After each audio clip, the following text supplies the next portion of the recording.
வணக்கம் ஃப்ரெண்ட்ஸ். அர்ஜென்ட்டாக ப்ளவுஸ் தைக்கிறதே ரொம்ப சிரமம். அதுலேயும் காலையில் கொடுத்து ஈவினிங் வேணும் அப்படின்னு கேட்டால் நம்ம என்ன பண்ணுறது? அதுலேயும் வந்து இந்த பிக்சர் அனுப்பி இந்த மாடல் டிசைன் தான் வேணும்னு சொல்லி கேட்டிருந்தாங்க கஸ்டமர் ஒருத்தவங்க. சரி, ஓகே, நான் ஸ்டிச் பண்ணி தரேன் அப்படின்னு சொல்லி கொடுத்துருந்தேன், வாங்கியிருந்தேன். அதே மாதிரியே வந்து அவங்க அனுப்பிச்ச டிசைன் மாதிரியே வந்து உட்காந்து நானும் வந்து ஸ்டிச் பண்ணி கொடுத்தேன். கிட்டத்தட்ட இதை ஸ்டிச் பண்ணி முடிக்கிறதுக்கே எனக்கு ஒரு 4-5 மணி நேரம் ஆயிடுச்சு. ஏன்னா வந்து நம்ம செய்கிற வேலையை பொறுமையாக செஞ்சா அப்படின்னா தான் வந்து அது பார்க்குறக்கு ரொம்ப அழகாக வரும்.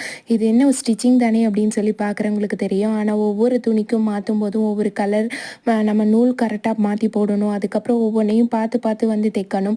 அதில் வந்து எக்ஸ்ட்ராவாக தெரிகிற கிளாத் எதுவுமே தெரியக்கூடாது. அந்த டிசைன் எல்லாம் பர்ஃபெக்டாக நீட்டாக வரணும் அப்படின்னு சொல்லி ஒவ்வொரு வேலையுமே வந்து பார்த்து பார்த்து செய்கிறேன். ஸ்டிச்சிங் பண்ணுறவங்களுக்கு மட்டும்தான் தெரியும். இந்த டிசைன் எப்படி இருக்குது அப்படிங்கிறதையும் மறக்காமல் நீங்கள் வந்து கமெண்ட்டில் சொல்லுங்கள். இதுக்கு வாங்கின சார்ஜ் அப்படின்னு பார்த்தீங்க அப்படிங்கிறது அது இது எல்லாமே வந்து நான் உங்களுக்கு ஃபுல் வீடியோட லிங்க் வந்து டிஸ்கிரிப்ஷனில் தரேன். தேவைப்படுறவங்க செக் பண்ணி பார்த்துக்கோங்க. தேங்க்ஸ் ஃபார் வாட்சிங்.